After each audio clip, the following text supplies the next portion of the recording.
Profetas e Reis, capítulo 5. O arrependimento de Salomão. 2 vezes durante o reinado de Salomão, o Senhor lhe havia aparecido com palavras de aprovação e conselho. Na visão noturna em Gibeão, quando a promessa de sabedoria, riquezas e honra foi acompanhada pela admoestação para que permanecesse humilde e obediente, e após a dedicação do templo, quando uma vez mais o Senhor o exortou à fidelidade. Claras foram as admoestações, maravilhosas as promessas dadas a Salomão. Não obstante, daquele que pelas circunstâncias no caráter e na vida parecia abundantemente capacitado para aceitar o encargo e corresponder à expectação do céu, está registrado: não guardou o que o Senhor lhe ordenara. Desviara seu coração do Senhor, Deus de Israel, o qual 2 vezes lhe aparecera. E acerca desta matéria, lhe tinha sido dado ordem que não andassem em seguimento de outros deuses. 1 Reis, capítulo 11, versos 9 e 10. E tão completa foi sua apostasia, seu coração tão endurecido na transgressão, que seu caso parecia quase sem esperança. Do gozo da divina comunhão, Salomão voltou-se em busca da satisfação nos prazeres do sentido. Desta experiência ele diz: fiz para mim obras magníficas, edifiquei para mim casas, plantei para mim vinhas, fiz para mim hortas e jardins, adquiri servos e servas. Amontoei também para mim prata e ouro, e joias de reis e das províncias. Provi-me de cantores e cantoras, e das delícias dos filhos dos homens, e de instrumentos de música de toda sorte. Engrandeci-me e aumentei mais do que todos os que houve antes de mim em Jerusalém. E tudo quanto desejaram os meus olhos, não lhes neguei, nem privei o meu coração de alegria alguma, mas o meu coração se alegrou por todo o meu trabalho. E olhei para todas as obras que fizeram as minhas mãos, como também para o trabalho que eu, trabalhando, tinha feito, e eis que tudo era vaidade e aflição de espírito, e que proveito nenhum havia debaixo do sol. Então passei à contemplação da sabedoria, dos desvarios e da tolice, porque que fará o homem que seguir ao rei? O mesmo que outros já fizeram, pelo que aborreci esta vida. Também eu aborreci todo o meu trabalho, em que trabalhei debaixo do sol. Eclesiastes capítulo 2, versos 4 a 18. Por sua própria amarga experiência, Salomão conheceu o vazio de uma vida que busca nas coisas terrenas seu mais alto bem. Ele erigiu altares aos deuses pagãos, apenas para verificar quão vã é sua promessa de repouso para o espírito. Pensamentos sombrios e importunos perturbavam-no dia e noite. Não havia mais para ele qualquer gozo de vida ou paz de mente, e o futuro se mostrava enegrecido com desespero. Contudo, o Senhor não desamparou. Por mensagens de reprovação e severos juízos, ele procurou despertar o rei para a constatação de sua conduta pecaminosa. Removeu dele seu cuidado protetor e permitiu que adversários molestassem e enfraquecessem o reino. Levantou, pois, o Senhor a Salomão a Hadade, o Edomeu. Também Deus lhe levantou outro adversário, a Rezon, capitão de um esquadrão, porque detestava Israel e reinava sobre a Síria. Até Jeroboão, servo de Salomão, varão valente, levantou a sua mão contra o rei. 1 Reis, capítulo 11, versos 14 a 28. Por fim, o Senhor, por intermédio de um profeta, enviou a Salomão a assustadora mensagem: pois que houve isto em ti, que não guardaste o meu concerto e os meus estatutos que te mandei, certamente rasgarei de ti este reino, e o darei a teu servo. Todavia nos teus dias não farei, por amor de Davi teu pai. Da mão de teu filho o rasgarei. 1 Reis, capítulo 11, versos 11 e 12. Despertado como de um sonho por esta sentença de juízo pronunciada contra si e sua casa, com a consciência ativada, Salomão começou a ver sua estultícia em sua verdadeira luz. Afligido em espírito, com a mente e corpo debilitados, ele se voltou fatigado e sedento das rotas cisternas terrenas para beber uma vez mais da fonte da vida. Para ele, afinal, a disciplina do sofrimento tinha realizado sua obra. Longo tempo tinha ele sido acossado pelo temor de completa ruína, pela incapacidade de abandonar a insensatez, mas agora discerniu na mensagem dada um raio de esperança. Deus não o havia abandonado por completo, mas estava pronto a libertá-lo do cativeiro mais cruel que a sepultura, e do qual não tivera poder para se libertar a si mesmo. Agradecido, Salomão reconheceu o poder e a amorável bondade daquele que mais alto é do que os altos. Em penitência, ele começou a retroceder seus passos de onde tinha caído tanto, para o exaltado plano de pureza e santidade. Ele jamais poderia esperar escapar dos ruinosos resultados do pecado. Jamais poderia libertar sua mente de toda a lembrança da conduta indulgente para consigo mesmo que havia seguido. Mas empenhar-se-ia com fervor em dissuadir outros de irem atrás dos desvarios. Confessaria humildemente o erro de seu procedimento e ergueria a voz em advertência para que outros não se perdessem irremissivelmente em virtude das influências para o mal que ele tinha posto em operação. O verdadeiro penitente não afasta da lembrança seus pecados passados. Não se mostra alheio aos erros que praticou, tão logo haja alcançado paz. Ele pensa nos que foram levados ao mal por sua conduta e procura por todas as formas levá-los de volta ao verdadeiro caminho. Quanto mais clara a luz em que entrou, mais forte seu desejo de firmar os pés de outros no caminho reto.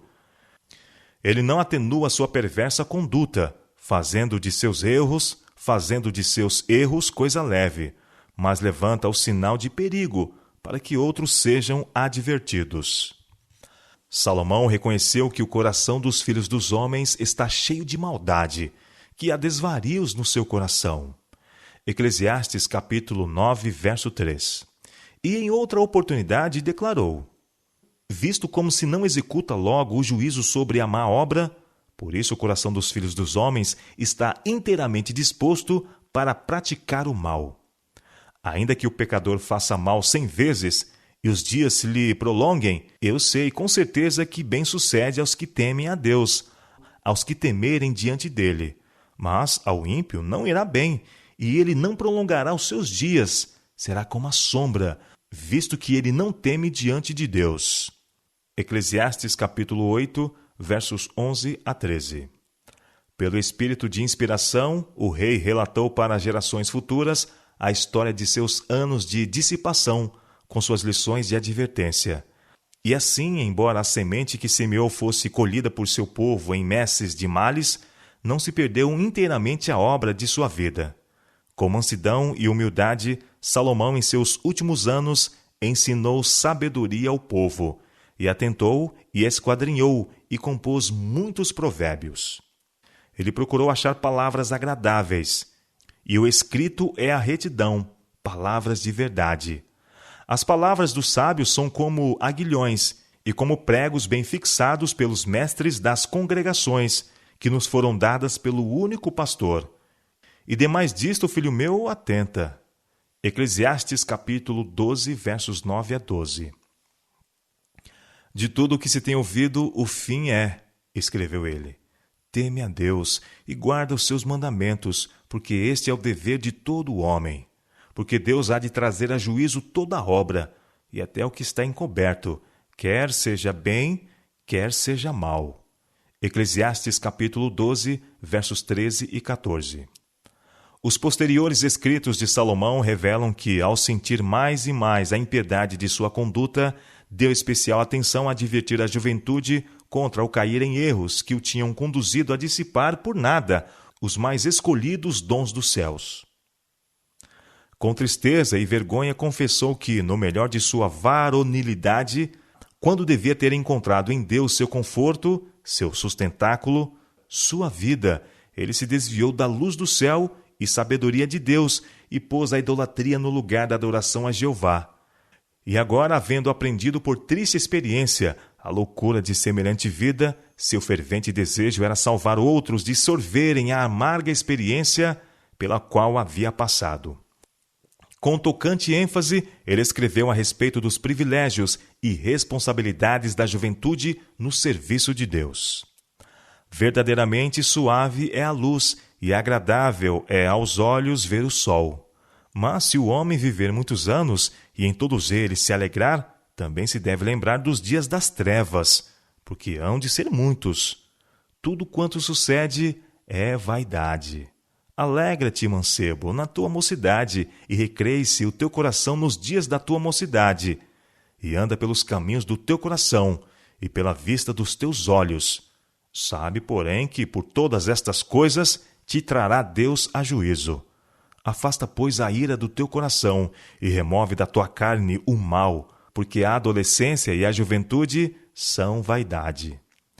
Eclesiastes, capítulo 11, versos 7 a 10. Lembra-te do teu Criador nos dias da tua mocidade, antes que venham os maus dias e cheguem os anos, dos quais venhas a dizer: não tenho neles contentamento. Antes que se escureçam o sol e a luz e a lua e as estrelas, e tornem a vir as nuvens depois da chuva. No dia em que tremerem os guardas da casa, e se curvarem os homens fortes, e cessarem os moedores, por já serem poucos, e se escurecerem os que olham pelas janelas, e as duas portas da rua se fecharem, por causa do baixo ruído da moedura, e se levantar a voz das aves, e todas as vozes do canto se baixarem, como também quando temeram o que está no alto, e houver espanto no caminho, e florescer a amendoeira, e o gafanhoto for um peso, e o perecer o apetite. Porque o homem se vai à sua eterna casa, e os pranteadores andarão rodeando pela praça. Antes que se quebre a cadeia de prata, e se despedace o copo de ouro, e se despedace o cântaro junto à fonte, e se despedace a roda junto ao poço, e o pó volte à terra, como era, e o espírito volte a Deus que o deu. Eclesiastes capítulo 12, versos 1 a 7.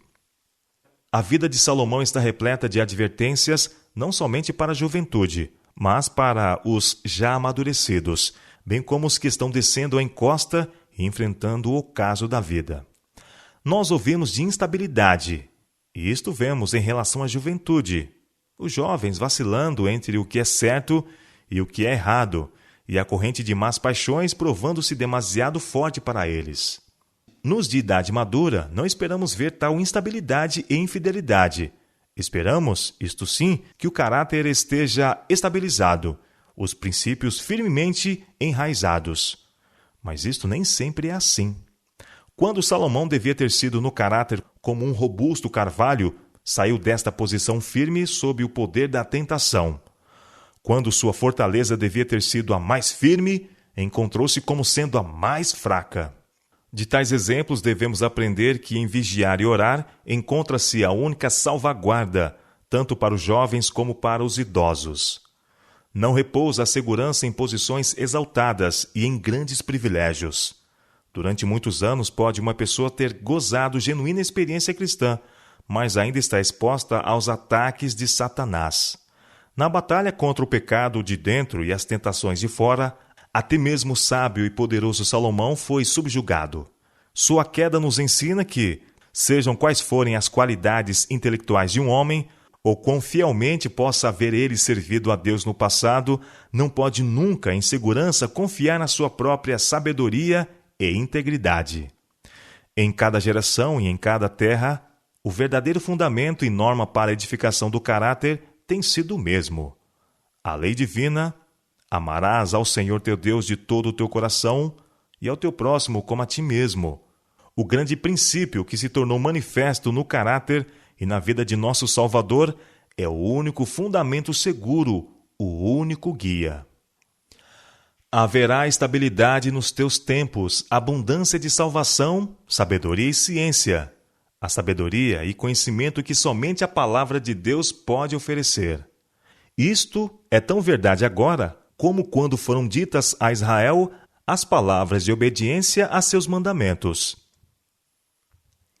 Esta será a vossa sabedoria e o vosso entendimento perante os olhos dos povos.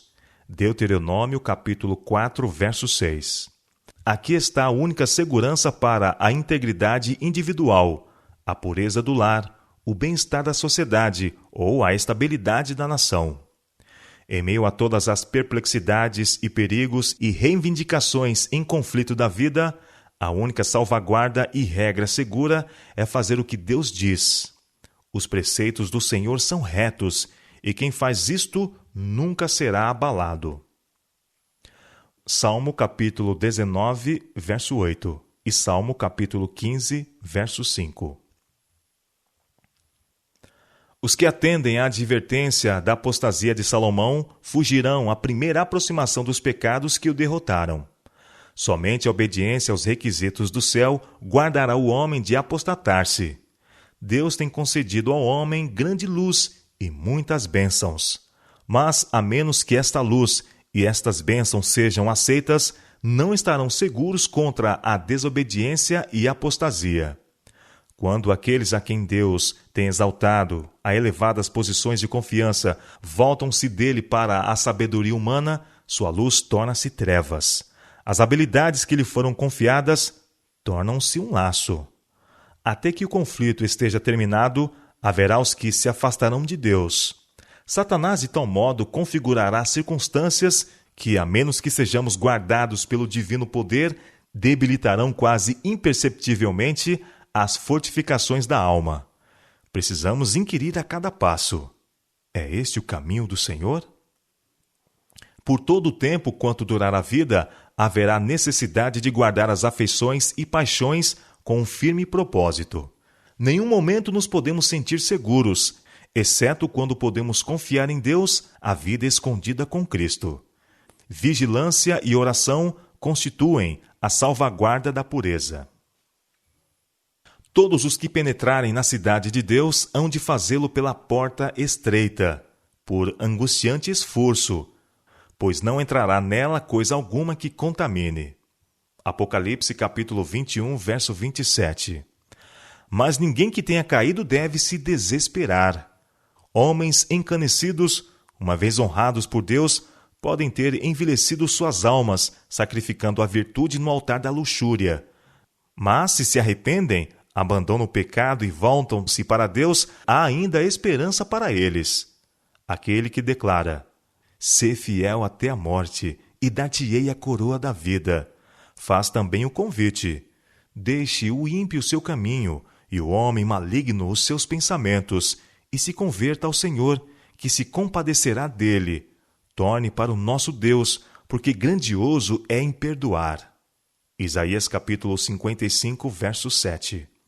Deus odeia o pecado, mas ama o pecador. Eu sararei sua perversão, ele declara.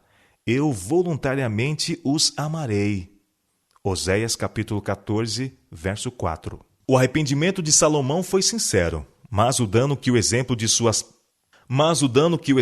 suas más práticas produzira não podia ser desfeito. Durante sua apostasia, houve no reino homens que permaneceram fiéis a seu encargo, mantendo sua pureza e lealdade. Muitos, porém, foram levados a se transviarem. E as forças do mal, postas em operação pela introdução da idolatria e práticas mundanas, não poderiam facilmente ser detidas pelo penitente rei. Sua influência para o bem fora grandemente enfraquecida. Muitos hesitavam em depositar inteira confiança em sua guia. Embora o rei confessasse o seu pecado e escrevesse, para benefício das futuras gerações, o registro de sua estutícia e arrependimento, não poderia ele jamais esperar destruir completamente a danosa influência de suas obras más. Encorajados por sua apostasia, muitos continuaram a praticar o mal, e o mal somente. E na conduta descendente de muitos dos príncipes que o seguiram, pode ser assinalada a má influência que levou à prostituição das faculdades que Deus lhe dera. Na angústia de amarga reflexão sobre o mal da sua conduta, Salomão foi constrangido a declarar: melhor é a sabedoria do que as armas de guerra, mas um só pecador destrói muitos bens.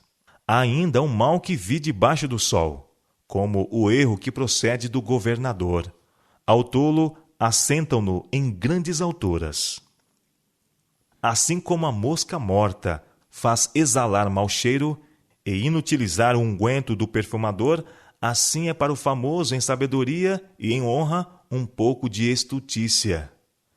Eclesiastes capítulo 9, verso 18 e capítulo 10, versos 5, 6 e 1.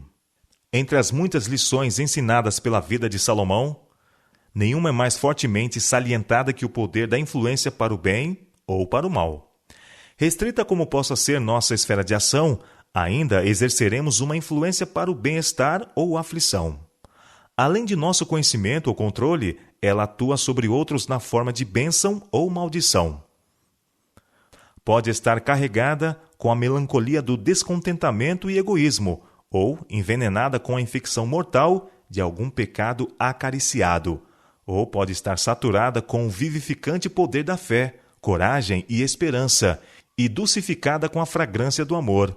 Mas ela será poderosa, sem dúvida, para o bem ou para o mal. Que nossa influência seja um cheiro de morte para a morte é um pensamento pavoroso, mas possível.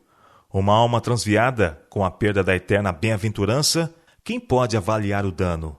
E, no entanto, um ato imprudente, uma palavra irrefletida de nossa parte, pode exercer tão profunda influência na vida de outro, que se provará a ruína de sua alma. Uma mancha no caráter pode afastar de Cristo a muitos. Assim como a semente semeada produz a colheita, semeada esta por seu turno, a messe é multiplicada. Em nossa relação com outros, esta lei prova-se verdadeira. Cada ação, cada palavra, é uma semente que dará fruto. Cada ato de meditada bondade, de obediência, de abnegação, reproduzirá isso mesmo em outros, e por meio destes, em outros ainda. Assim, cada ato de inveja, de malícia, de dissensão, é uma semente que produzirá uma raiz de amargura, pela qual muitos serão afetados, e quanto maior número, esses muitos envenenarão.